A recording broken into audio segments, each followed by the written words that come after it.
Le véritable champ de bataille est en toi. Pas dans ce qu'on te dit, ni dans ce qu'on te fait, mais dans la façon dont tu réponds à tout cela.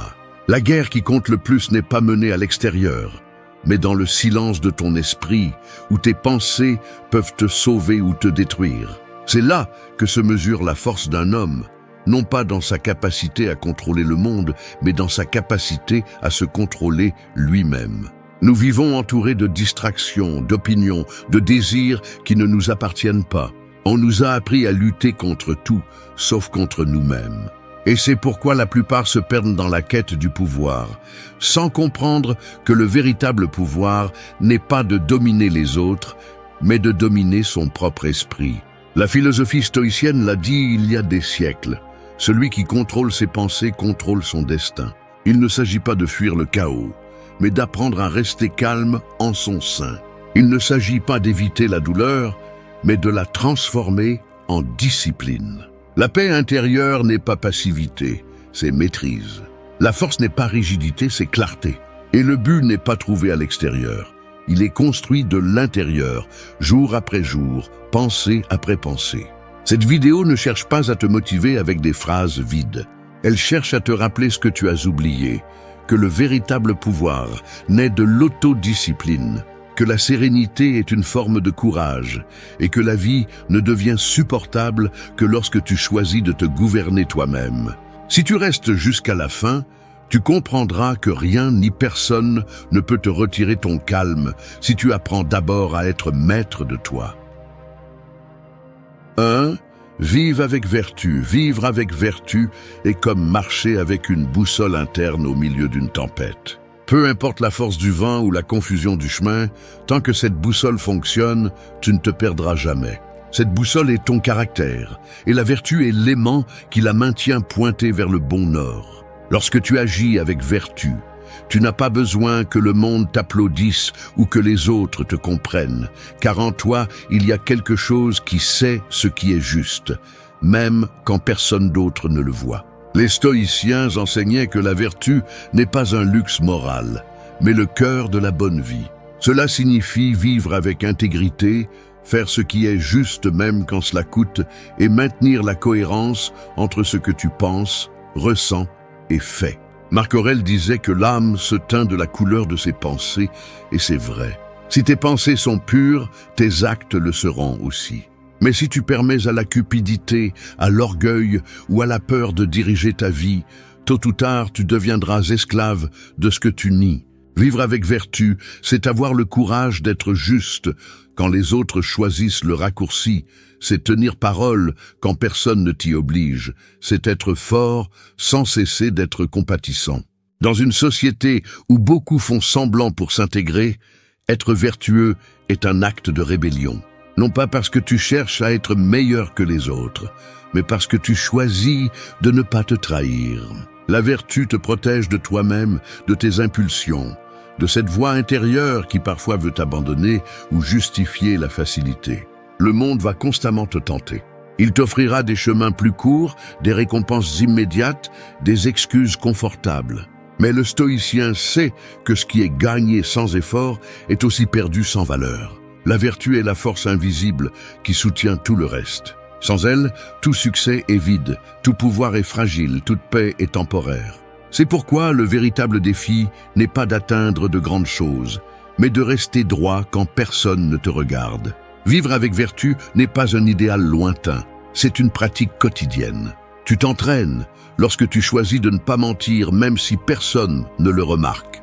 Lorsque tu agis avec humilité alors que tu pourrais te vanter, lorsque tu aides sans attendre de reconnaissance. Chaque petite décision est une bataille gagnée sur ce champ intérieur où se définit qui tu es vraiment. Et même si parfois il semble que vivre avec vertu te laisse seul, la vérité est que tu es accompagné de quelque chose de plus grand. La tranquillité de savoir que ta vie a du poids, un but et une direction. Parce que la vertu, même si le monde ne la comprend pas, finit toujours par être le chemin le plus puissant. 2. Concentre-toi sur ce que tu contrôles. Le chaos de la vie ressemble à une tempête en mer. Tu peux crier contre le vent, maudire les vagues ou essayer de bouger le ciel avec tes mains, mais rien de tout cela n'apaisera la marée. Ce n'est que lorsque tu prends la barre et acceptes que tu ne peux pas changer la mer, mais bien comment tu navigues dessus, que tu reprends le contrôle. C'est l'essence du stoïcisme. Arrêter de t'épuiser pour ce que tu ne peux pas contrôler et te concentrer sur ce qui dépend de toi. La plupart des gens sont esclaves du résultat. Ils se frustrent lorsque les choses ne se passent pas comme prévu, lorsque quelqu'un n'agit pas comme il le souhaite, lorsque le monde ne suit pas leur plan. Mais la réalité ne se plie pas à tes désirs. Le monde n'est pas là pour te satisfaire. La paix arrive lorsque tu comprends que ton pouvoir ne réside pas dans le changement de ce qui se passe, mais dans la décision de comment tu réagis. C'est la différence entre vivre avec sagesse ou souffrir d'illusions. Les stoïciens répétaient une idée simple mais puissante. Il y a des choses qui dépendent de toi et des choses qui ne dépendent pas. Tes pensées, tes actions et tes décisions sont sous ton contrôle. Le reste ne l'est pas. T'accrocher à l'incontrôlable ne génère que de l'anxiété. Essayer de changer les gens, forcer les résultats ou résister au passé est comme essayer d'arrêter le vent avec tes mains. Peu importe combien tu essaies, le vent soufflera toujours. Mais tu peux ajuster tes voiles. Quand tu apprends à te concentrer sur ce que tu contrôles, la vie devient plus légère. Non pas parce qu'elle est plus facile, mais parce que tu arrêtes de lutter contre des batailles inutiles. Tu arrêtes de te battre contre la réalité et commences à bouger avec elle. Tu te rends compte que la majorité de la souffrance humaine naît de la résistance, pas des circonstances. Ce qui te blesse n'est pas ce qui se passe, mais ton jugement à ce sujet. Cette vérité, bien qu'inconfortable, te libère. Tu ne peux pas contrôler l'économie, les opinions des autres ou les aléas du destin. Mais tu peux contrôler ta discipline, ta réponse et ton approche. Tu peux choisir de ne pas tomber dans la plainte, de ne pas nourrir la colère, de ne pas réagir impulsivement. À ce moment-là, tu reprends le pouvoir. Le véritable contrôle n'est pas de dominer l'extérieur, mais de maintenir la sérénité quand tout devient incontrôlable. Chaque fois que tu te concentres sur ce qui dépend de toi, tu renforces ton caractère. Et chaque fois que tu donnes ton énergie à ce que tu ne peux pas changer, tu t'affaiblis. C'est simple. Soit tu gouvernes ton esprit, soit il te gouverne. Les stoïciens le savaient bien et leur paix venait de cette clarté. Alors, la prochaine fois que la vie te secoue, rappelle-toi ceci.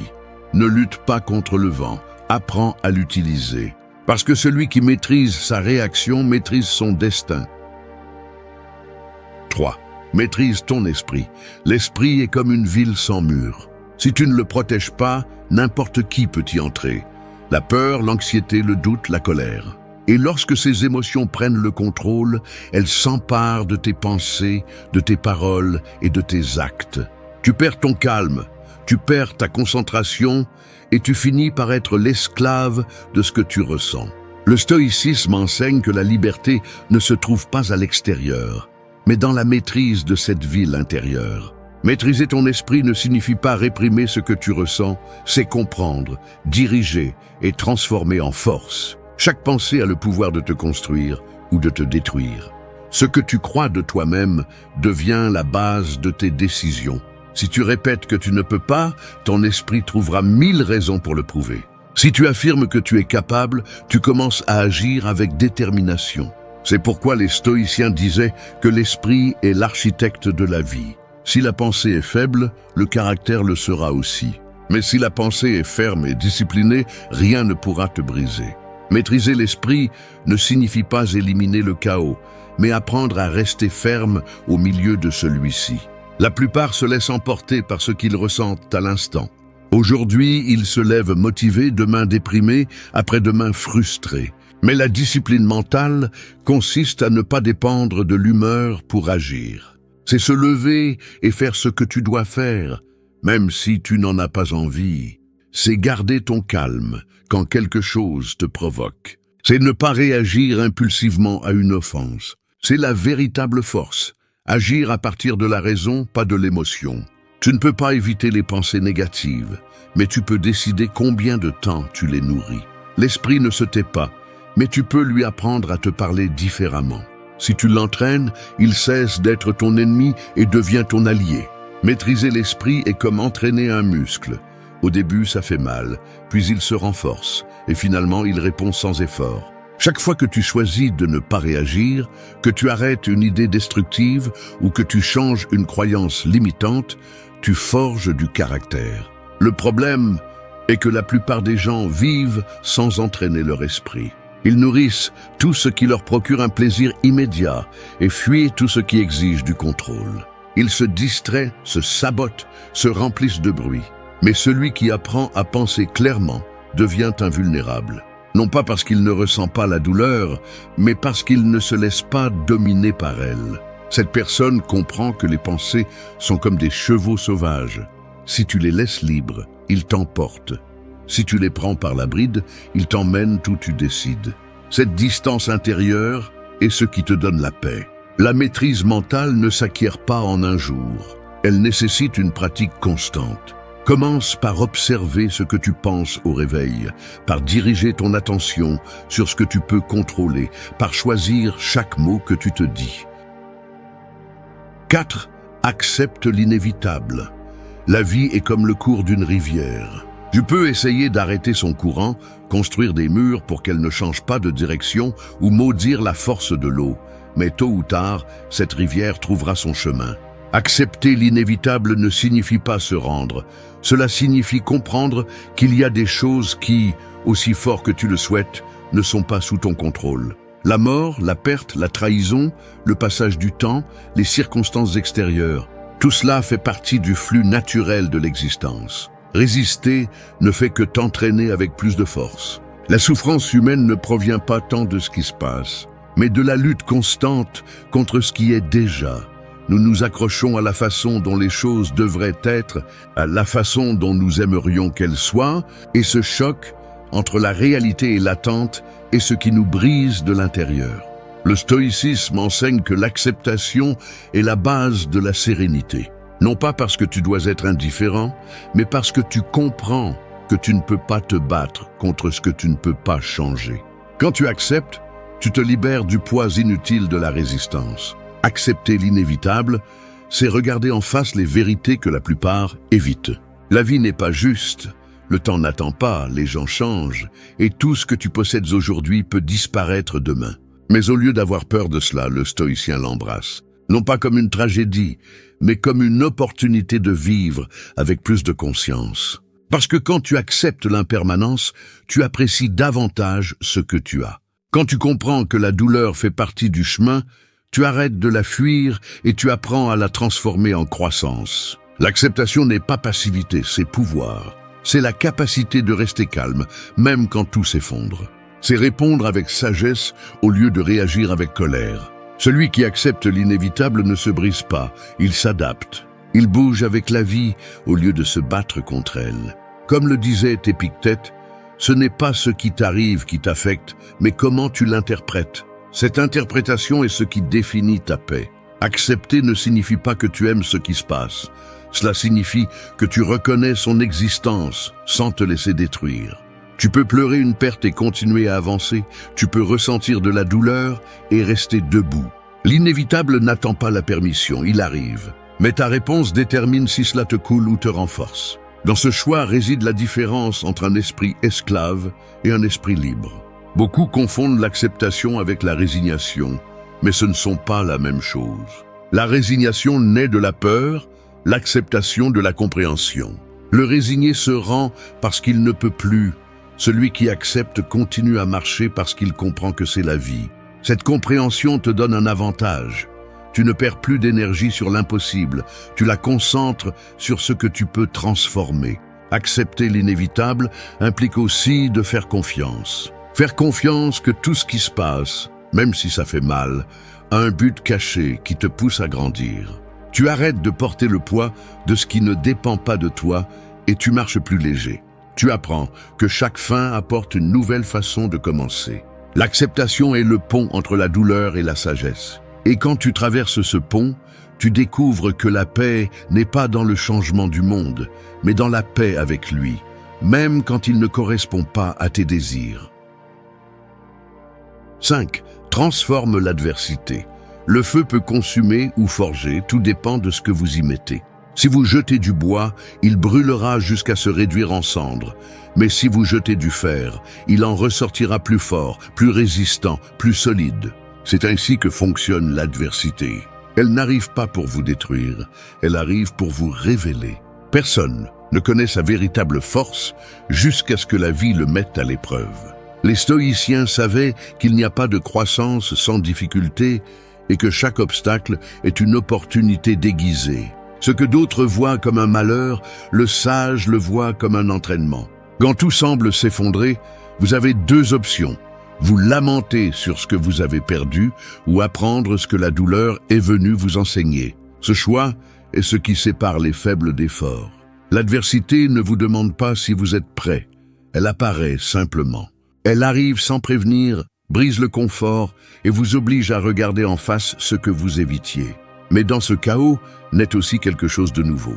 Si vous y faites face avec calme et courage, la douleur se transforme en pouvoir, la blessure devient sagesse et la peur devient élan. Marc Aurèle a écrit que la difficulté montre à l'homme ce qu'il est. Et il avait raison. L'adversité révèle votre caractère. Si vous vous plaignez, elle montre votre faiblesse. Si vous faites face, elle montre votre force. Si vous remerciez, elle montre votre grandeur. Chaque fois que la vie vous frappe, vous avez l'opportunité de répondre avec plus de clarté, avec plus de tempérance, avec plus de contrôle. L'adversité n'est pas l'ennemi, c'est le miroir. Elle reflète ce que vous devez encore maîtriser et vous donne la possibilité de forger un esprit plus solide. Transformer l'adversité ne signifie pas nier la douleur. Cela signifie l'utiliser, apprendre à encaisser le coup et à continuer à marcher. Chaque défi a une leçon cachée qui ne se révèle qu'à celui qui ne fuit pas. Le stoïcien ne demande pas « Pourquoi cela m'arrive-t-il ?» mais « Qu'est-ce que je peux apprendre de cela ?» Cette question change tout, car elle transforme la souffrance en un maître au lieu d'une condamnation. La douleur a une fonction. Elle vous brise pour que vous grandissiez, elle vous secoue pour que vous vous réveilliez.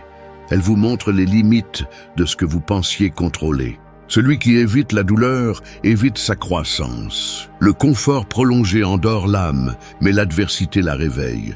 Chaque difficulté est une opportunité pour renforcer votre esprit, pour fortifier votre esprit et pour vous prouver à vous-même que vous pouvez plus que ce que vous imaginiez. La transformation n'a pas lieu pendant les jours faciles, mais pendant les nuits difficiles. Quand vous vous relevez après une chute, quand vous choisissez de continuer malgré la peur, quand vous décidez de rester calme alors que tout brûle. C'est là que naît le caractère. La vie ne récompense pas la plainte, elle récompense la résilience. Transformer l'adversité est un art qui se maîtrise avec la pratique. Il nécessite de la patience, de l'autocontrôle et une foi inébranlable en votre capacité à résister. Et quand vous apprenez à le faire, quelque chose change pour toujours. Vous cessez de craindre la douleur et commencez à l'utiliser comme un élan. Vous comprenez que chaque coup vous façonne, chaque perte vous enseigne et chaque défi vous prépare à quelque chose de plus grand.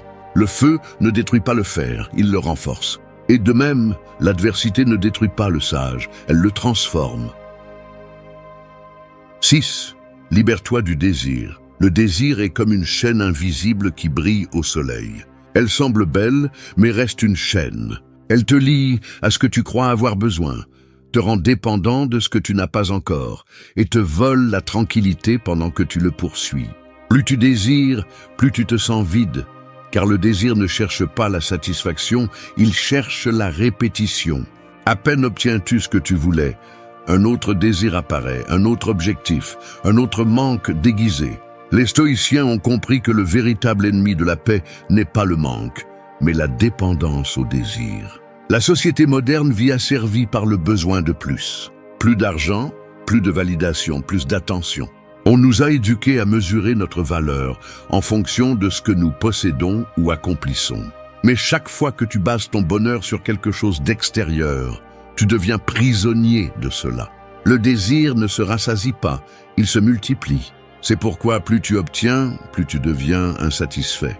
Le stoïcien brise ce cycle en reconnaissant que rien en dehors de lui ne peut lui donner de stabilité.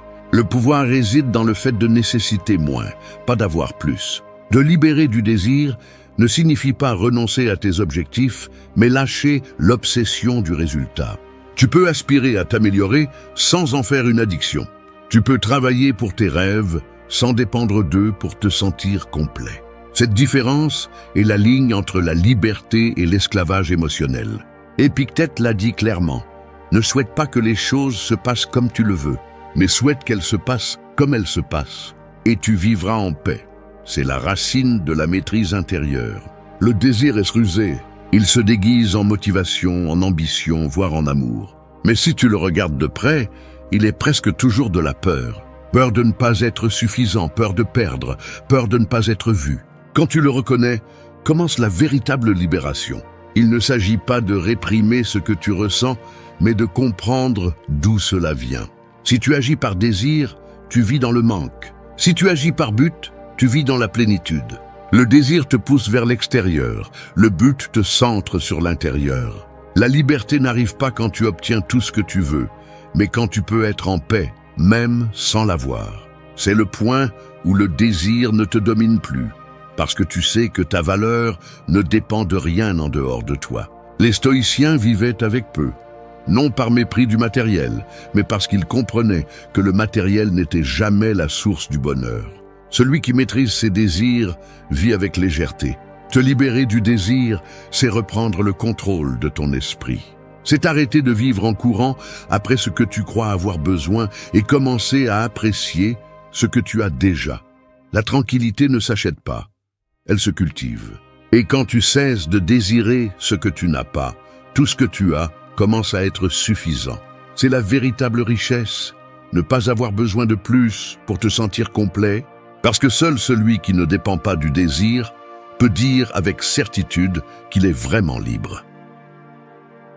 7. Entraîner l'inconfort. Le corps et l'esprit ressemblent à l'acier. Ils se renforcent avec le feu et s'affaiblissent avec le confort.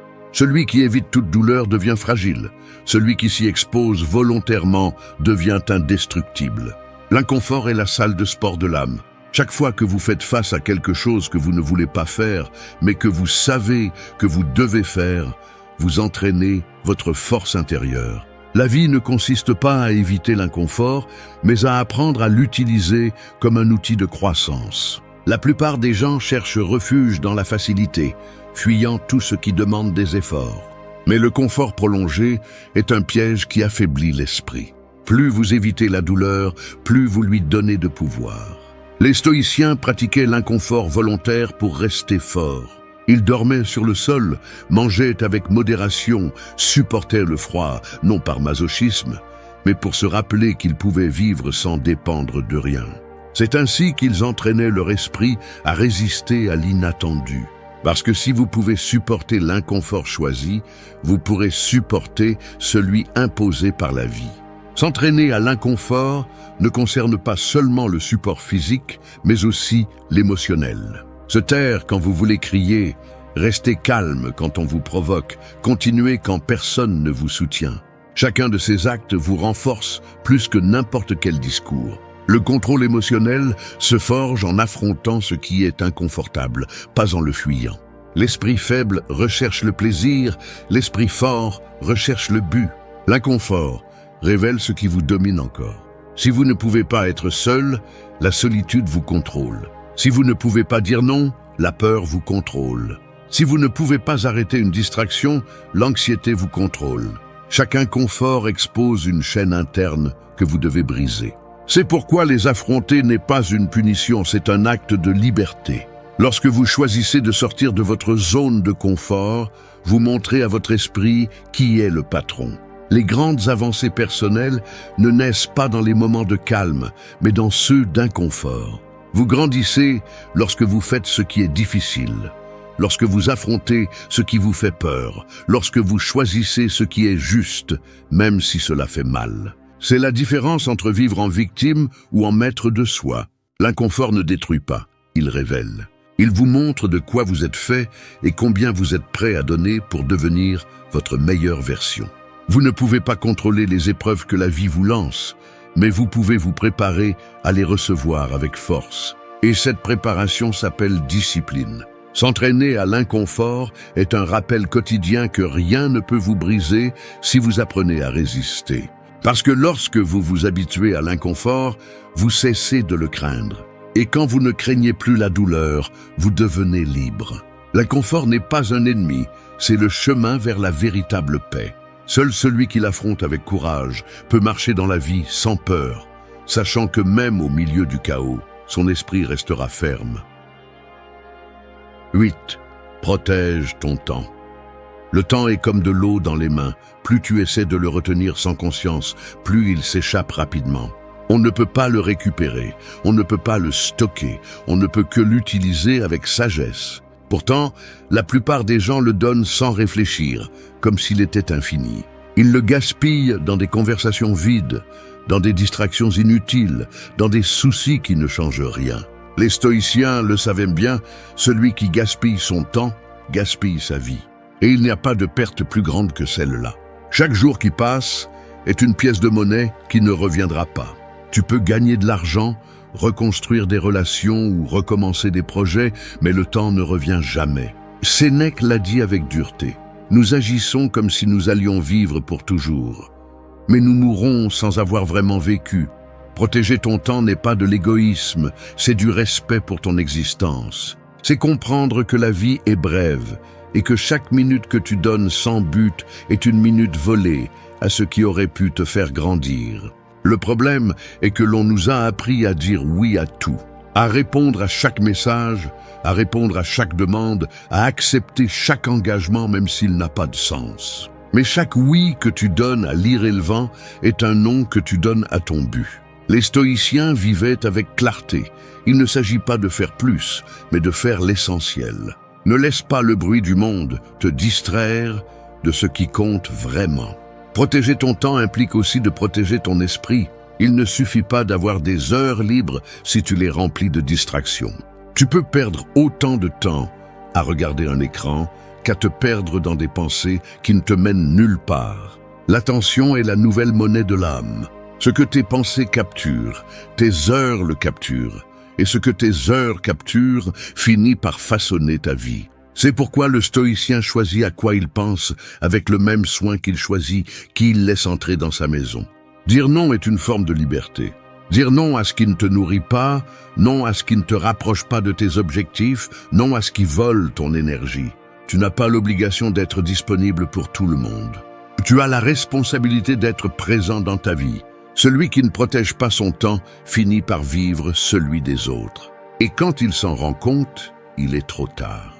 Le temps ne se négocie pas, il se respecte. Chaque matin est une occasion de décider si tu vas utiliser la journée comme un cadeau ou la gaspiller comme si tu en avais des milliers d'autres. Les stoïciens ont compris que bien vivre ne consiste pas à avoir plus de jours, mais à faire que les jours aient plus de vie. Protège ton temps comme le ferait quelqu'un qui comprend sa valeur. Parce que quand l'horloge s'arrêtera, la seule chose qui comptera ne sera pas combien tu as vécu, mais comment tu as utilisé chaque moment que tu as eu. 9. Vive en harmonie. La vie est comme un orchestre. Chaque personne, chaque situation, chaque moment représente un instrument qui joue à son propre rythme. Tu ne peux pas contrôler toutes les notes ni décider quand elles sonnent, mais tu peux choisir comment jouer les tiennes. Quand tu le fais avec équilibre, le bruit du monde se transforme en musique. Vivre en harmonie ne signifie pas que tout est sous contrôle. Cela signifie que tu apprends à te déplacer au rythme de ce qui se passe sans perdre ton centre. Les stoïciens enseignaient que l'harmonie naît lorsque la raison et la nature agissent conjointement. La nature ne se plaint pas de l'hiver ni de la chaleur, elle ne discute pas avec ce qui est, elle coule simplement. L'être humain, en revanche, lutte contre l'inévitable, cherche toujours à avoir raison et s'agite pour ce qu'il ne peut pas changer. Cette déconnexion entre la réalité et l'esprit est ce qui crée le chaos interne. La paix arrive quand tu arrêtes de résister et commences à couler avec ce que la vie te présente. Vivre en harmonie n'est pas te retirer du monde, c'est apprendre à te déplacer à l'intérieur sans te perdre. C'est garder son calme pendant que tout change. C'est écouter sans réagir avec jugement, c'est accepter sans te résigner. L'harmonie naît de l'équilibre entre l'action et l'acceptation, entre l'effort et la sérénité. Quand tu comprends cela, tu découvres que tu n'as pas besoin de contrôler quoi que ce soit pour être en paix. Tu as juste besoin de comprendre ta place dans le tout.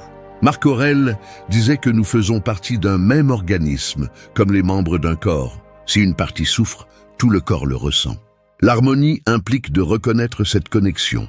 Tu ne peux pas vivre en paix si tu gardes de la haine, si tu te déplaces avec ressentiment ou si ton esprit est en guerre avec les autres. Le stoïcien cherche à agir avec justice, non par moralité, mais parce qu'il sait que le déséquilibre en un affecte le tout.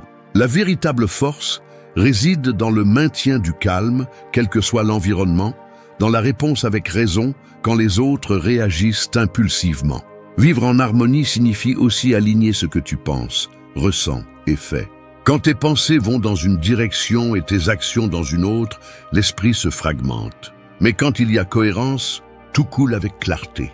Cette cohérence se construit en choisissant la vertu au-dessus du plaisir, le but au-dessus de la distraction, le calme au-dessus de la réaction. L'harmonie intérieure ne dépend pas de ce que tu as, mais de comment tu interprètes ce qui t'arrive.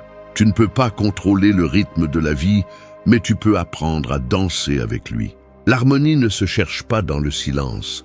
Elle se trouve au milieu du bruit quand tu décides de ne pas te laisser emporter par lui. Vivre en harmonie est un art, et comme tout art, il nécessite de la pratique. Cela signifie accepter que le monde ne sera pas toujours juste, que les gens n'agiront pas toujours bien, mais que tu peux toujours choisir de garder la paix.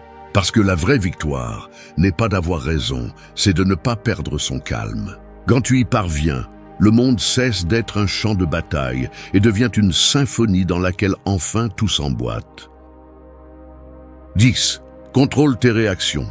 Les mots, les gestes et les impulsions sont comme des flèches. Une fois lancés, il n'y a aucun moyen de les arrêter. Tu peux t'excuser, essayer de réparer les dégâts ou te justifier, mais ce qui a été dit ne revient pas. Contrôler tes réactions, c'est apprendre à retenir ta main avant de lâcher la flèche. C'est avoir le contrôle de toi-même quand tout en toi veut exploser. La plupart des gens perdent plus à cause d'une réaction impulsive que d'une erreur calculée. Le sage ne réagit pas, il répond. La vie est pleine de provocations. Des personnes qui te défient, des situations qui te frustrent, des imprévus qui interrompent ta tranquillité. Tu ne peux pas empêcher qu'ils se produisent, mais tu peux décider comment les affronter. Chaque réaction excessive est une cession de pouvoir. Quand quelqu'un réussit à te perturber, il te contrôle. Mais quand tu gardes ton calme, l'énergie change. Rien ne déconcerte plus celui qui cherche ta réaction que ta sérénité. Le stoïcien ne réprime pas, il observe. Il ne nie pas l'émotion, il la comprend avant d'agir. Contrôler tes réactions n'est pas de la froideur, c'est de l'intelligence émotionnelle. C'est savoir quand parler et quand se taire, quand bouger et quand rester immobile. L'esprit réagit par instinct, l'âme répond avec raison. Si tu laisses l'émotion gouverner, tu perdras l'équilibre. Mais si tu la reconnais et choisis ta réponse, tu deviens maître de toi-même. C'est la différence entre un esclave de ses impulsions et un maître de son esprit. Les stoïciens pratiquaient ce contrôle tous les jours. Marc Aurèle écrivait dans son journal avant de se coucher, réfléchissant à la façon dont il avait réagi aux difficultés. Il ne cherchait pas la perfection, il cherchait le progrès. Parce que la maîtrise ne se réalise pas du jour au lendemain, elle s'entraîne à chaque petit moment où tu choisis de ne pas succomber à la provocation. Contrôler tes réactions est un acte de force silencieuse. Personne ne le voit, mais tu le sens. Et ce self-control devient ton bouclier face au chaos. Les gens forts ne sont pas ceux qui crient le plus fort.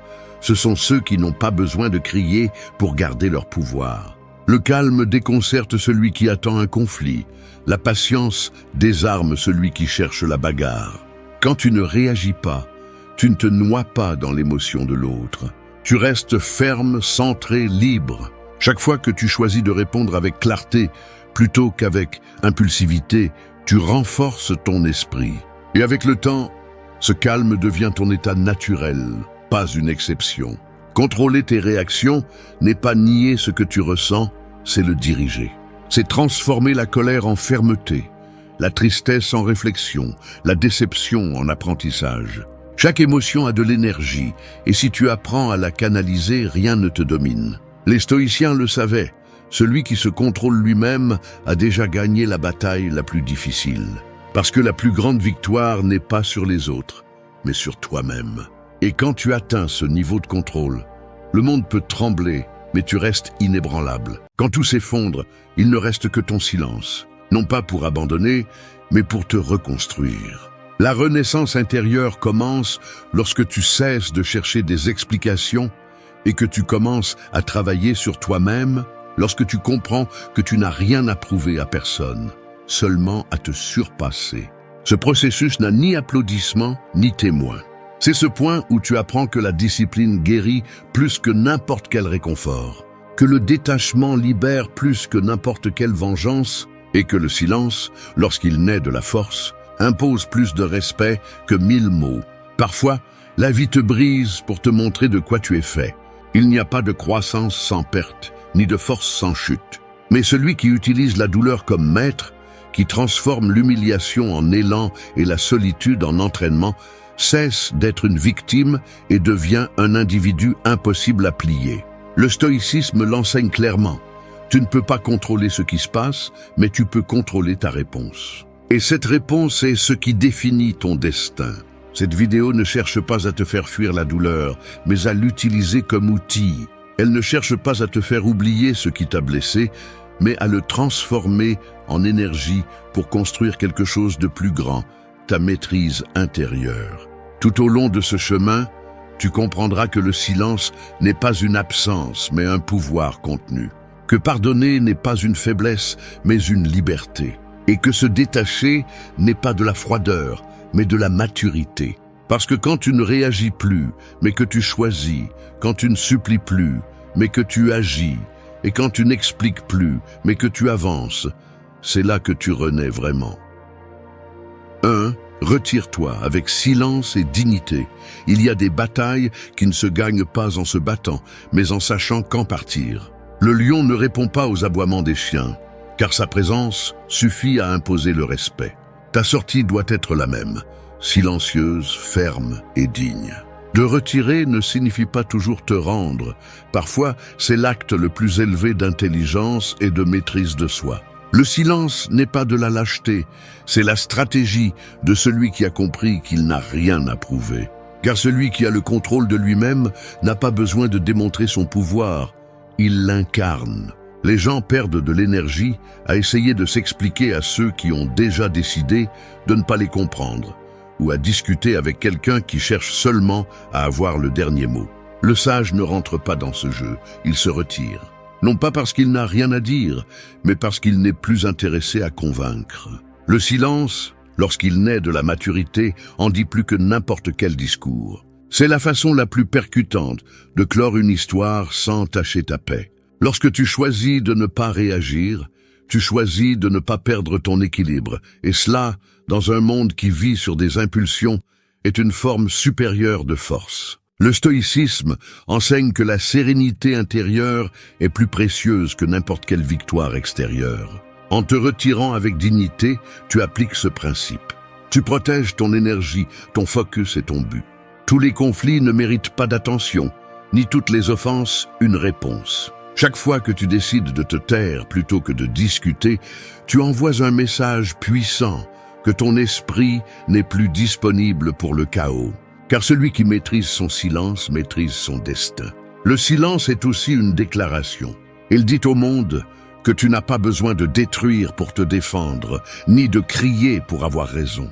Lorsque tu choisis de partir sans faire de bruit, tu rappelles à la vie que ta valeur ne dépend pas de rester là où on ne te respecte pas. Tu n'as pas à te rabaisser pour être compris.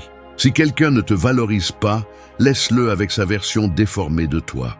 Le temps se chargera de montrer ce que le bruit n'a pas permis de voir. Se retirer avec dignité est une forme d'amour de soi, mais aussi de respect pour ce qui a été. Tout n'a pas besoin d'être détruit pour se fermer, il suffit de le lâcher avec conscience. Lorsque tu pars sans rancune, tu laisses de la place pour que la paix arrive. Et lorsque ton silence est plus fort que n'importe quelle explication, c'est le signe que tu as grandi. Parce que tu n'as plus besoin de vengeance, tu as besoin de repos. Tu ne veux plus prouver, tu veux juste avancer. Dans un monde où tout le monde crie pour être entendu, se retirer calmement est un acte révolutionnaire. C'est choisir le contrôle sur la réaction, la tempérance sur la colère, la dignité sur l'ego. Il n'y a rien de plus puissant que de s'éloigner la tête haute, alors que les autres sont encore pris dans leur bruit. C'est ce qui fait la grandeur d'une personne, non pas comment elle répond à la provocation, mais comment elle choisit de ne pas le faire. Et lorsque tu y parviens, lorsque ton silence devient ton bouclier, tu as atteint un niveau de force que personne ne peut te prendre. Car celui qui sait quand se taire, sait aussi quand renaître. 2. Transforme la douleur en force. Les tempêtes ne détruisent pas tout le monde, seulement ceux qui n'ont pas appris à danser sous la pluie. La douleur peut te briser ou te forger, cela dépend de ce que tu décides de faire avec. Quand la vie te frappe, tu as deux options, te noyer dans l'auto-apitoiement ou utiliser ce coup comme carburant. Il n'y a pas de croissance sans inconfort, ni de sagesse sans blessure. Ce qui fait mal t'apprend ce que tu as besoin d'apprendre, même si tu ne le comprends pas au début. Les personnes fortes ne naissent pas, elles se construisent en silence, au milieu des chutes et des nuits où personne ne les voit. Chaque déception, chaque trahison et chaque perte ont une leçon cachée, mais seul celui qui ose les affronter sans fuir peut la trouver. La douleur te retire le masque, te force à voir qui tu es quand tout s'effondre. Elle t'apprend que la force n'est pas d'éviter la souffrance, mais de la traverser sans perdre ta dignité. Le stoïcisme enseigne que tu ne contrôles pas ce qui se passe, mais comment tu l'interprètes. Si tu transformes ta blessure en excuse, tu t'affaiblis. Si tu la transformes en entraînement, tu évolues. Tout ce qui te pèse aujourd'hui peut se transformer en muscle émotionnel si tu décides de ne pas abandonner. La douleur, quand tu la confrontes avec discipline, devient du pouvoir, parce qu'elle t'apprend à résister, à penser clairement au milieu du chaos et à ne pas dépendre de la validation des autres pour rester fort. Le problème est que beaucoup veulent guérir sans ressentir, veulent apprendre sans souffrir. Mais la vraie croissance ne vient pas d'éviter le feu, mais de le traverser avec un but. Les cicatrices ne sont pas des signes de faiblesse, elles sont la preuve que tu as survécu. Chaque fois que tu transformes une blessure en apprentissage, tu renais. Et cette renaissance n'a pas besoin de témoins, juste de décision. Quand la colère apparaît, ne la réprime pas, canalise-la. Utilise cette énergie pour construire ce que tu as dit que tu ne pouvais pas. Quand la tristesse t'enferme, ne l'ignore pas, écoute-la, car c'est là que se trouve la leçon dont ton esprit a besoin. Tout ce qui fait mal peut te servir si tu apprends à l'utiliser. Ne cherche pas à éliminer la douleur, cherche à la maîtriser. C'est ce qui distingue celui qui se brise de celui qui se renforce. Rappelle-toi que rien n'est surmonté par la haine, c'est surmonté par la compréhension. Ne deviens pas la personne qui t'a blessé. Ne copie pas le poison qui t'a blessé. Le vrai pouvoir est de rester fort, avec le cœur calme et l'esprit en ordre, alors que tout autour semble tomber. C'est la force qui ne se voit pas, mais qui transforme. La douleur, quand elle est acceptée, se dissout, mais quand elle est niée, elle te consume. Alors, arrête de te demander pourquoi cela s'est passé et commence à te demander pourquoi cela s'est passé. Cette simple question change tout, car elle ne te place plus comme une victime, mais comme l'architecte de ton propre destin. La vie ne te punit pas, elle t'entraîne. Et quand tu comprends enfin cela, quand tu arrêtes de maudire tes blessures et que tu commences à les remercier, tu découvres que chaque coup t'a rapproché de ta meilleure version. Parce que celui qui apprend à transformer la douleur en force devient indestructible. Non pas parce qu'il ne ressent rien, mais parce qu'il ne se laisse plus dominer par ce qu'il ressent. 3. Observe sans réagir. L'esprit est comme l'eau. Si tu l'agites, tu ne peux pas voir ton reflet. Celui qui apprend à observer sans réagir découvre un pouvoir que peu comprennent, la maîtrise de soi.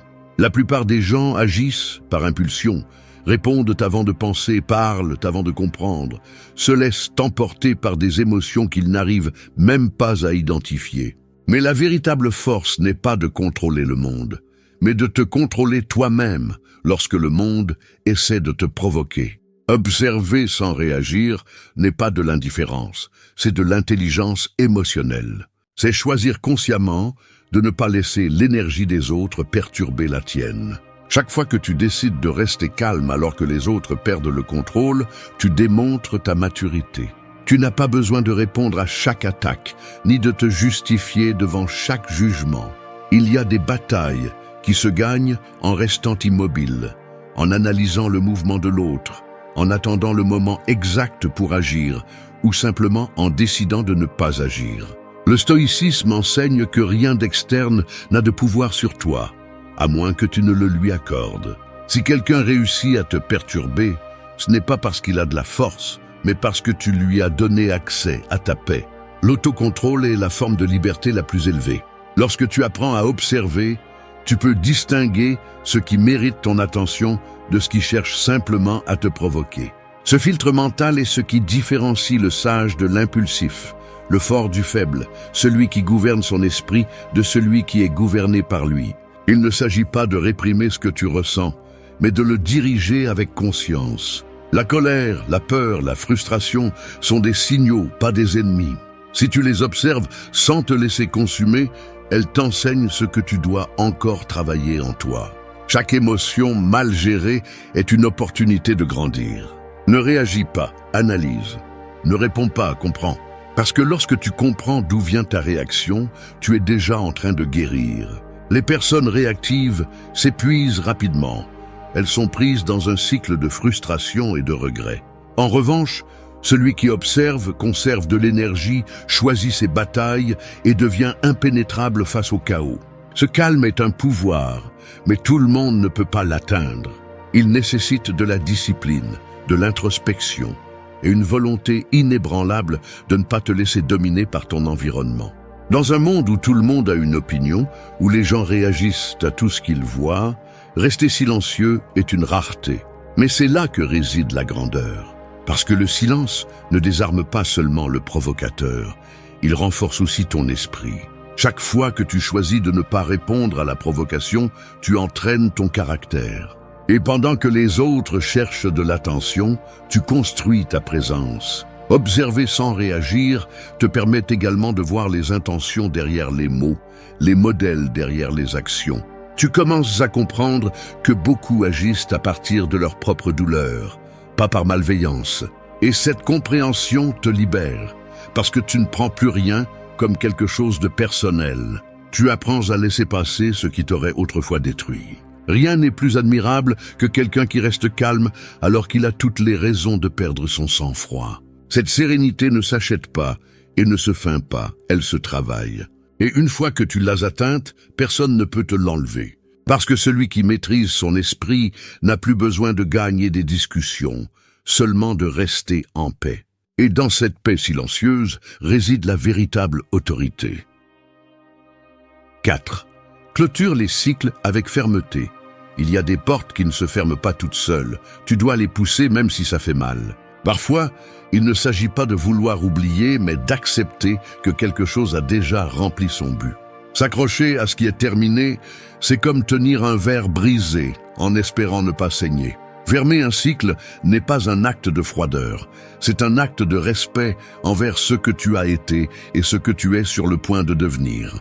La vie ne te permet pas d'avancer les mains pleines de l'ancien. Si tu ne lâches pas, tu ne peux rien prendre de nouveau. Fermer un cycle ne signifie pas toujours que la douleur disparaît, mais que tu décides de ne plus la nourrir. Le stoïcisme enseigne que tout a un temps, et résister à ce flux naturel est source de souffrance. Ce qui est terminé est terminé. Rester à regarder en arrière ne fait que te voler le présent. Parfois, la chose la plus sage à faire est de dire merci, même si ça fait mal, et de partir sans regarder ce que tu laisses derrière toi. Parce qu'on ne peut pas construire une nouvelle vie avec des morceaux d'un passé qui ne s'ajustent plus. La fermeté à la fin d'un cycle vient de comprendre que tu n'as pas besoin de détruire ce qui était avant, juste de le lâcher avec dignité. Il n'est pas nécessaire d'avoir de la rancune pour dire « jusqu'ici ». Tu n'as pas besoin de haine pour mettre de la distance. Parfois, un silence suffit, un dernier regard ou simplement la décision de ne pas revenir. Cette décision est du pouvoir. C'est le moment où tu choisis ta paix sur ton ego, ta liberté sur l'habitude, ton évolution sur la répétition. Les gens craignent de fermer les cycles parce qu'ils pensent qu'ils se retrouvent sans rien. Mais en réalité, ce qu'ils perdent n'est que ce qui n'était plus réel. Fermer, c'est nettoyer l'espace pour que quelque chose de nouveau puisse fleurir. Tu ne peux pas recevoir ce qui t'attend si tu continues à t'accrocher à ce qui t'a blessé. La fermeté n'est pas une question de dureté, mais de clarté. Savoir quand une histoire est terminée n'est pas un manque d'amour, c'est de la maturité. Quand tu ne fermes pas bien un cycle, la vie te le répète jusqu'à ce que tu apprennes la leçon. Les visages changent, mais le modèle se répète. Les scénarios se transforment, mais l'émotion est la même. Jusqu'à ce que tu prennes la décision de vraiment lâcher, tu resteras attaché à ce qui n'existe plus. Il ne s'agit pas d'attendre que les choses soient faciles, mais d'accepter que la croissance fait mal, mais que stagner fait plus mal. Ferme les cycles avec fermeté, même si tu trembles. Tout le monde ne comprendra pas ton silence, mais tu ne le fais pas pour eux. Tu le fais pour toi, parce que tu as besoin de cet espace vide pour te reconstruire, pour rediriger ton énergie vers ce qui t'appartient vraiment. Parfois, la paix arrive déguisée en solitude, et la liberté commence par un adieu. Le stoïcien comprend que rien n'est éternel, que tout a un début et une fin, et que la sagesse est de marcher sans chaîne. Quand tu apprends à fermer ce qui te fait mal, tu deviens invincible face au passé.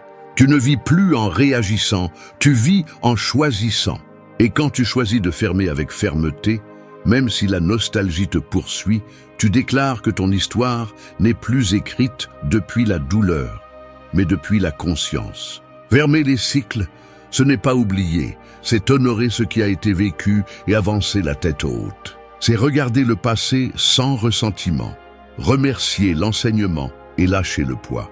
Parce qu'il n'y a pas de plus grande preuve de force que d'avoir le courage de dire « ceci n'est plus » et de le faire avec sérénité. Quand tu y arrives, l'avenir cesse d'être incertain et devient une opportunité propre, prête à être écrite avec une nouvelle version de toi. 5. Pardonne et continue ton chemin. La rancune est une chaîne invisible qui pèse plus lourd que n'importe quelle pierre. Elle te fait avancer avec le passé sur ton dos, te vole ton énergie et t'ancre au même endroit. Pardonner ne signifie pas justifier ce qu'on t'a fait, mais te libérer de ce qui te retient encore. Les gens ont tendance à confondre le pardon avec la réconciliation, mais ils ne vont pas toujours de pair. Tu peux pardonner et ne pas revenir, tu peux lâcher prise et ne pas regarder en arrière. C'est le type de pardon qui guérit vraiment. Celui qui ne cherche pas à effacer ce qui s'est passé, mais à faire la paix avec pour pouvoir continuer. Le stoïcisme enseigne que ce qui te perturbe n'est pas ce qui se passe, mais comment tu l'interprètes. Si tu t'accroches à la rancune, tu la nourris chaque jour avec tes pensées, et sans t'en rendre compte, tu deviens prisonnier de ton propre esprit. Pardonner est une façon de briser cette prison. Tu ne le fais pas pour l'autre, tu le fais pour toi, parce que tu comprends que t'accrocher à la douleur, c'est continuer à donner du pouvoir à celui qui t'a blessé. Tu cesses d'être une victime et tu deviens maître de ta paix. Parfois, le pardon ne vient pas avec des mots, mais avec de la distance. Tu n'as pas à envoyer un message, ni à donner des explications, ni à chercher à clore des histoires avec quelqu'un qui ne veut pas comprendre. Le pardon se pratique en silence, lorsque tu décides d'arrêter de penser à la douleur, lorsque tu choisis le calme plutôt que la confrontation. C'est un acte d'intelligence émotionnelle, une déclaration silencieuse que tu ne vas plus dépenser d'énergie dans ce qui ne peut pas être changé. Pardonner, c'est aussi accepter que tu as toi-même fait des erreurs, qu'il y a eu des moments où tu as agi par ego, par peur ou par ignorance. Apprendre à te pardonner est encore plus difficile que de pardonner aux autres, parce que cela implique de te regarder sans masque et de reconnaître tes erreurs sans te punir. Mais le faire te donne la liberté, parce que tu comprends que personne n'évolue sans trébucher. Le pardon ne efface pas le passé, il le requalifie. Il te permet de regarder en arrière sans colère, de voir ce qui s'est passé avec clarté et de comprendre que chaque blessure t'a appris quelque chose. Tu ne peux pas avancer si tu continues à répéter mentalement la même histoire de ce qu'on t'a fait. À un moment donné, tu dois dire stop, non pas parce que l'autre le mérite, mais parce que tu mérites la tranquillité. Et quand tu le fais, le passé perd son pouvoir sur toi. Beaucoup pensent que garder la rancune est une forme de justice, mais en réalité c'est une forme d'esclavage émotionnel. Pendant que tu continues à penser à ce qui t'a blessé, l'autre continue sa vie. Alors, pourquoi rester attaché à quelque chose qui n'existe plus? Lâcher prise n'est pas une faiblesse, c'est de la sagesse. Tout n'a pas besoin d'être équilibré, ni tout besoin de se terminer par un pardon explicite. Parfois, l'équilibre arrive quand tu choisis le silence et que tu avances. La vie ne s'arrête pas pour que tu restes à regretter ce qui s'est passé. Avance, et si tu ne le fais pas avec elle, tu restes coincé dans ton propre marasme. Pardonner, c'est bouger. C'est choisir la légèreté plutôt que le poids, la clarté plutôt que la culpabilité. C'est comprendre que chaque personne a agi à son niveau de conscience et que tu n'as plus à porter cela. Le pardon stoïcien ne cherche pas à se réconcilier avec le passé, mais à en apprendre. C'est comprendre que tout ce qui s'est passé était nécessaire pour construire la force que tu as aujourd'hui. Pardonner et continuer ton chemin n'est pas oublier, c'est élever. C'est regarder la douleur sans haine et la transformer en compréhension. Car celui qui apprend à pardonner sans rancune et à avancer sans regarder en arrière atteint un pouvoir que peu possèdent, le contrôle absolu de sa propre paix. 6. Renforce-toi dans la solitude. La solitude ne détruit pas, elle purifie. C'est le feu invisible qui brûle les distractions et ne laisse que l'essentiel. Celui qui ne sait pas être seul ne se connaît pas lui-même. Et celui qui ne se connaît pas finit par être tout ce que les autres veulent qu'il soit. La société craint le silence parce qu'il oblige à s'écouter, mais c'est dans cette écoute que naît la clarté. La solitude n'est pas une punition, c'est un entraînement. C'est la salle de sport de l'âme où tu apprends à te soutenir sans dépendre de personne. Le monde t'apprend à t'entourer, à ne pas rester seul, à chercher de la compagnie comme si la présence des autres était une preuve de valeur. Mais la véritable force surgit lorsque tu peux te regarder sans fuir ce que tu vois. Dans la solitude, tes peurs cessent de se cacher, tes insécurités se montrent sans filtre et tes pensées cessent d'avoir un public. C'est là que se forge la discipline mentale, où tu apprends à être ta propre compagnie et à trouver un équilibre sans avoir besoin de validation. Le stoïcisme enseigne que le sage est autosuffisant, non pas parce qu'il n'a besoin de personne, mais parce que sa paix ne dépend pas des autres. Se renforcer dans la solitude, c'est cesser de chercher refuge à l'extérieur.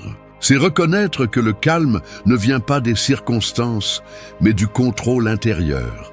Lorsque tu t'habitues à être avec toi-même, tu cesses de mendier de l'attention, tu cesses de craindre le silence et tu commences à t'écouter avec sincérité.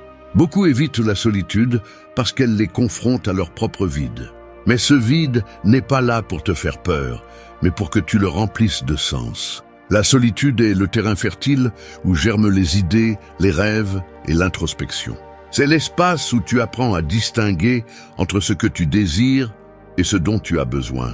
Où tu découvres que la compagnie n'est pas toujours synonyme de connexion et que la paix intérieure vaut plus que toute conversation forcée. Se renforcer dans la solitude signifie aussi savoir rester calme lorsque personne ne t'applaudit, lorsque personne ne te voit. C'est entraîner l'esprit à ne pas dépendre de la reconnaissance. Ce que tu fais quand tu es seul montre qui tu es vraiment. Si dans ce silence tu choisis de grandir, de lire, de méditer, de créer, alors ta solitude devient un pouvoir. Mais si tu la remplis de distractions, tu ne fais que fuir de toi-même. Le silence prolongé enseigne ce que le bruit cache. Tu apprends à observer avec plus d'attention, à penser avant de parler, à ressentir avant d'agir. Ton esprit devient plus ordonné, ton intuition plus précise et tes émotions plus stables.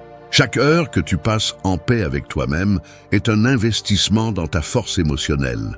Personne ne peut manipuler celui qui se sent complet en étant seul. Le stoïcien ne craint pas la solitude, il l'utilise. Il la transforme en son allié pour comprendre le monde sans se perdre en lui. Parce que celui qui se renforce dans la solitude peut aimer sans dépendre, peut servir sans se sacrifier, peut être accompagné sans se perdre dans les autres. La solitude n'est pas une absence, c'est une présence pure. C'est le moment où tu deviens ta propre ancre, ton propre refuge, ton propre foyer. Quand tu cesses de craindre d'être seul, rien ni personne ne peut t'utiliser pour combler ces vides. Tu ne cherches plus, tu choisis. Tu n'implores plus, tu observes. Et quand tu atteins ce point de sérénité intérieure, tu comprends que la solitude ne t'a pas rendu dur, elle t'a rendu libre. Parce que tu as appris la leçon la plus importante de toutes. Celui qui peut être en paix avec lui-même, peut être en paix avec le monde. 7. Choisis d'avancer, pas de discuter. Il y a des chemins qui ne se parcourent pas avec des pas, mais avec des décisions.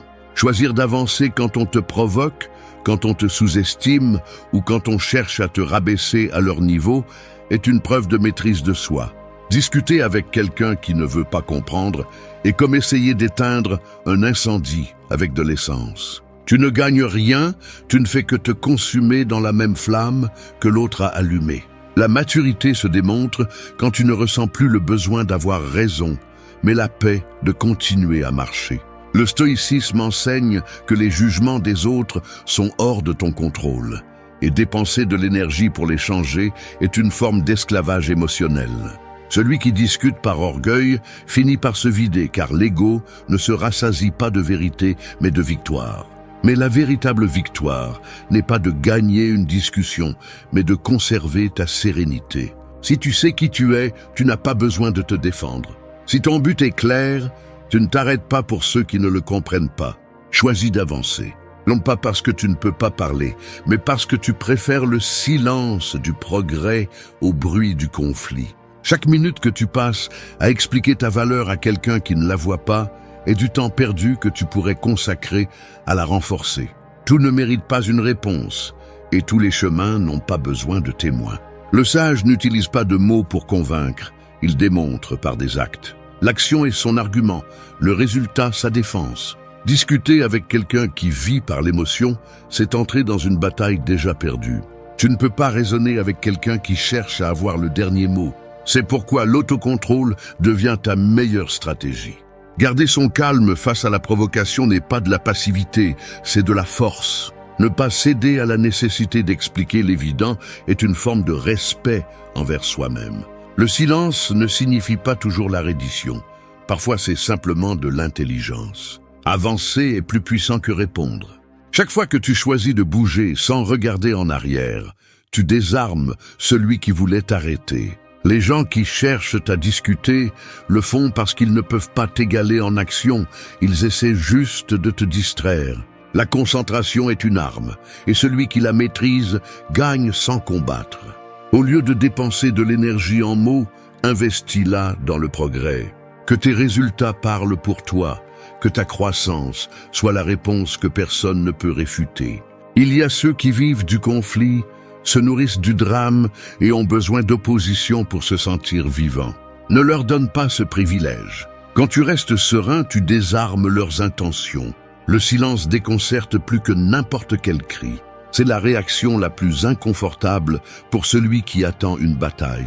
Avancer sans regarder en arrière n'est pas de l'orgueil, c'est de la maturité. C'est comprendre que ton énergie vaut plus qu'une discussion stérile. La vie récompense celui qui se concentre, pas celui qui se défend. Pendant que les autres discutent, tu construis.